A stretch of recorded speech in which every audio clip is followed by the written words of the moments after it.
Hello, नमस्कार।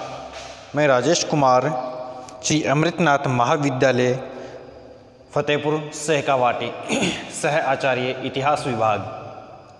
आज हम बीए पार्ट सेकंड ईयर के जो सिलेबस है उसमें भारतीय सभ्यता व संस्कृति के ऊपर अध्ययन करेंगे। तो भारतीय सभ्यता और संस्कृति क्या है, किसे सभ्यता कहते हैं, किसे संस्कृति कहते हैं, इसमें आज हम ये समझने की कोशिश करेंगे कि भारत की जो संस्कृति है वो क्या है। तो सबसे पहले अगर हम बात करते हैं संस्कृति की, तो भारतीय सभ्यता और संस्कृति विश्व की सबसे प्राचीन सभ्यता और संस्कृतियों में ये गिनी जाती है। और यही बात इसकी जो इस संस्कृति की जो प्राचीनता है, यही बात भारतीय संस्कृति को और संस्कृतियों की तुलना में भिन्न बताती है।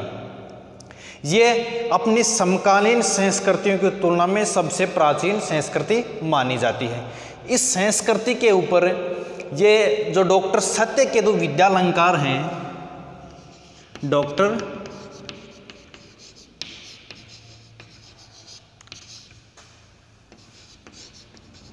सत्यकेतु विद्यालंकार, इन्होंने संस्कृति की परिभाषा देते हुए कहते हैं, डॉक्टर सत्यकेतु विद्यालंकार कहते हैं कि मनुष्य अपनी बुद्धि का प्रयोग कर विचार और कर्म के क्षेत्र में जो सीखता है, जो सर्जन करता है, वही संस्कृति कहलाती है। तो डॉक्टर सत्यकेतु विद्यालंकार का तो ये मानना है। इसके अलावा डॉक्टर रमाजी उपाध्याय, इनके अनुसार मनुष्य की जो सर्वश्रेष्ठ उपलब्धियां हैं वही संस्कृति कहलाती है। यानी संस्कृति है क्या, कि हम अपने जीवन में कौन सी उपलब्धियां प्राप्त कर रहे हैं, उसे डॉक्टर रमाजी उपाध्याय के अनुसार वही संस्कृति है। इस संबंध में दिनकर ने लिखा है, संस्कृति एक ऐसा गुण है, दिनकर महोदय हैं, वो संस्कृति की परिभाषा देते हुए लिखते हैं कि संस्कृति एक ऐसा गुण है जो हमारे जीवन में व्याप्त है। क्या कहते हैं कि जो हमारे जीवन में व्याप्त है, और ये उसी प्रकार जिस प्रकार दूध में मक्खन और फूलों में सुगंध पाई जाती है, वैसे ही भारतीय संस्कृति हमारे अंदर व्याप्त है। हम भारतीय संस्कृति को हम इससे अलग नहीं हो सकते। तो इन विद्वानों ने भारतीय संस्कृति के बारे में जो परिभाषा दी है उसके बारे में हमने अध्ययन किया। इसके साथ साथ जो सभ्यता और संस्कृति है ये है क्या, अगर हम इसमें फ़र्क, अगर ये कोई इसमें अंतर की बात करता है तो क्या अंतर है, इसके अंतर के बारे में मैं आपको बताऊं कि सभ्यता और संस्कृति की तुलना हमारे शरीर से की जाती है। जिस प्रकार से सभ्यता का मतलब शरीर से लिया जाता है और संस्कृति का मतलब हमारी आत्मा से लिया जाता है, और ये दोनों एक दूसरे के पूरक हैं। ठीक है, उसी प्रकार शरीर के बिना आत्मा का कोई महत्व नहीं है और आत्मा के बिना शरीर का कोई महत्व नहीं है। तो सभ्यता और संस्कृति का मतलब है कि हमने आंतरिक विकास कहाँ तक किया है, और सभ्यता का तात्पर्य है कि हमने बाह्य भौतिकवादी विकास कहाँ तक किया है। ठीक है, तो सभ्यता तो मनुष्य को बाहरी विकास को दर्शाती है, सभ्यता मनुष्य के बाहरी विकास को दर्शाती है, और संस्कृति उसके आंतरिक विकास को। ठीक है, जैसे हम अंदर से कितने अच्छे हैं, हमारे विचार कैसे हैं, दूसरे के साथ हम कैसा व्यवहार करते हैं, ये हमारी संस्कृति में आता है। और सभ्यता में आता है कि हमने भौतिक विकास कितना कर लिया, ये आता है सभ्यता में। अब हम इसके ऊपर अगर अध्ययन करेंगे तो इसमें हम इसकी विशेषताओं की चर्चा करते हैं कि भारतीय संस्कृति की प्रमुख विशेषताएं कौन कौन सी हैं। तो और इसके साथ साथ अगर संस्कृति की बात करेंगे तो हमारी संस्कृति थी कैसी।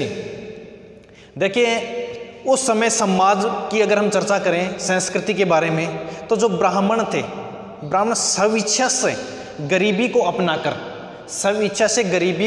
कर धर्म के आधार पे वो क्या करते थे, धर्म की जो शिक्षा थी और जो ज्ञान को प्राप्त करने के लिए अपना सब कुछ दांव पे लगा देता था ब्राह्मण। और क्षत्रिय की बात करें तो क्षत्रिय वो था जो कि युद्ध मैदान में खुशी खुशी अपने प्राणों को न्यौछावर कर देता था। वो क्या करता था कि किसी गरीब असहाय की रक्षा के लिए अपने आत्म स्वाभिमान के लिए और इसके साथ साथ अपने युद्ध भूमि में अपने देश की रक्षा करने के लिए वो संपत्ति, अपनी जो स्त्री है, अपनी संतान है, अपनी सुविधाओं, सुख सुविधाओं को वो मिट्टी के कण के बराबर भी नहीं समझता था। ऐसा था हमारा क्षत्रिय। अगर हम बात करें वैश्य की, तो वैश्य के कौन था कि जो बड़ी कड़ी मेहनत से, जो बड़ी कड़ी मेहनत के साथ वो धन संपत्ति इकट्ठा करता था, वो उसे मौका मिलने पे देश और समाज के प्रति सब की सब संपत्ति वो वहाँ पे खर्च कर देता था देश और समाज के लिए। वह अपने आप को जो संपत्ति होती थी उसका ट्रस्टी मानता था, न कि उसका स्वामी। वो अपने आप को क्या मानता था? ट्रस्टी मानता था, स्वामी नहीं मानता था। तो ऐसी थी हमारी उस समय की संस्कृति। बात करें शूद्र की, तो शूद्र क्या था? वो खुद अगर हीन होते हुए भी अपना उसका जो धर्म था, जो सेवा भाव का जो धर्म था, उसको खुशी खुशी वो पूरा करता था। तो ये उस समय की हमारी संस्कृति थी। अब हम इसके विशेषताओं के ऊपर चर्चा करते हैं। तो सबसे पहली इसकी विशेषता है प्राचीनता, यानी कि भारतीय संस्कृति विश्व की सबसे प्राचीन संस्कृति है। यह विश्व की जो सुमेर है, बेबीलोन है, इन सभ्यताओं से भी अधिक प्राचीन इसको माना गया है। और इसकी तिथि जाती है वर्तमान से 5000 साल पहले की। वर्तमान से 5000 साल पहले की जो इसकी प्राचीनता है वो जाती है। दूसरा आता है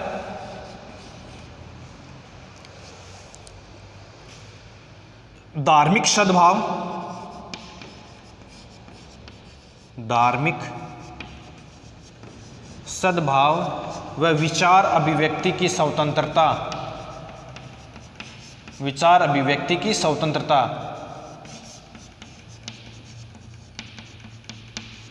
ठीक है कि यहाँ भारतीय संस्कृति क्या कहती है कि आप जो हैं वो धर्म के आधार पे स्वतंत्र हैं। यहाँ क्या क्या था?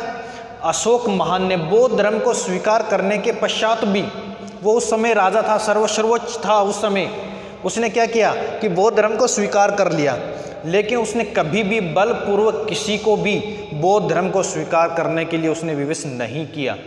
उनका ये कहना था कि मनुष्य को दूसरे धर्म, जो दूसरे धर्म हैं उसके मानने वाले हैं, उसको सुनना चाहिए, उनके धार्मिक विचारों का आदर करना चाहिए। सभी लोगों का धर्म अच्छा होता है और वो इस दिशा में स्वतंत्र होते हैं।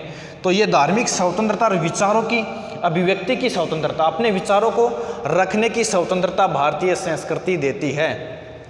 इसके अलावा अगर हम चर्चा करें आध्यात्मिकता,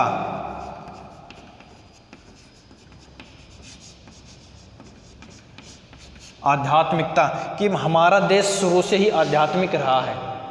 भारत ने क्या किया है कि जो बाहरी सुख हैं उसकी बजाय उन्होंने क्या किया कि जो आत्मिक सुख है, आत्मा के जो सुख हैं उसके ऊपर जोर दिया है। उनका मानना है, जो भारतीय लोग हैं उनका मानना है कि ईश्वर, ये सृष्टि का जो संचालक है वो ईश्वर करता है, ईश्वर ही इसके सृष्टि को चलाता है और हम पूर्णतया आध्यात्मिक हैं। हम शरीर को नाशवान मानते हैं और आत्मा को अजर व अमर मानते हैं। तो ये हमारी जो प्रमुख थी वो आध्यात्मिकता हो गई। इसके साथ साथ अगर हम इसके आगे के बारे में अध्ययन करेंगे तो संस्कृति और सभ्यता की तुलना की बात आती है। तो इसमें हमें क्या करना पड़ेगा कि सभ्यता और संस्कृति की तुलना है क्या, किसे सभ्यता कहेंगे, किसे संस्कृति कहेंगे। तो संस्कृति का मतलब लिया जाता है जैसे कि शरीर से तो संबंध रखा गया है सभ्यता का, और जो आत्मा है उसकी हम तुलना करते हैं संस्कृति से। कहने का मतलब यही है कि सभ्यता व्यक्ति के बाहरी विकास को दर्शाता है और संस्कृति मनुष्य के आंतरिक विकास को दर्शाता है। तो इन दोनों में आपको फर्क मालूम होना चाहिए। इसके साथ साथ हम अगर इसकी बात करें विशेषताओं में, तो नेक्स्ट आता है इसकी निरंतरता।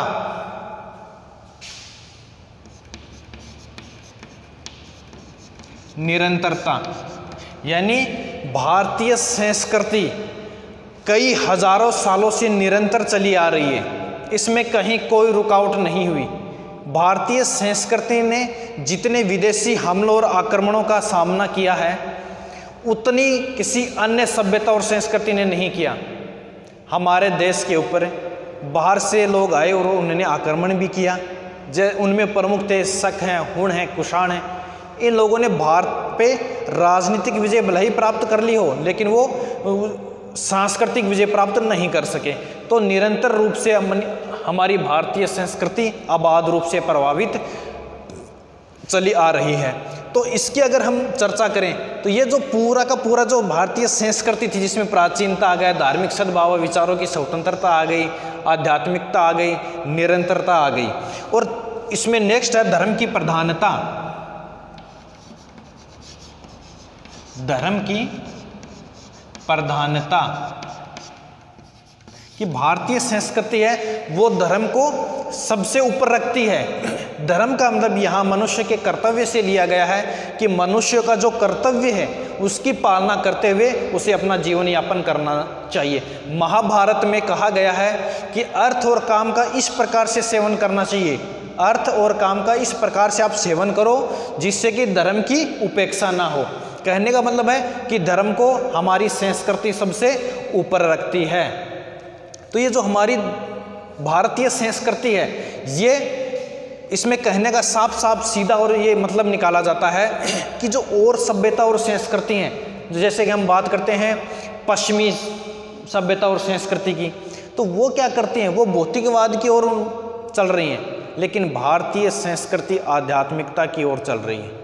और आज जो और देशों की संस्कृतियां हैं वो धीरे धीरे अपने भारतीय संस्कृति को ही अपनाने का विचार कर रही हैं और भारतीय संस्कृति को ही अपनाने की कोशिश में वो लगे हुए हैं। तो कहने का ये मतलब निकाला जाता है कि भारतीय संस्कृति और सभ्यता सबसे प्राचीन है और विश्व की जितनी भी सभ्यताएं और संस्कृतियां हैं उनमें सबसे अच्छी मानी गई है।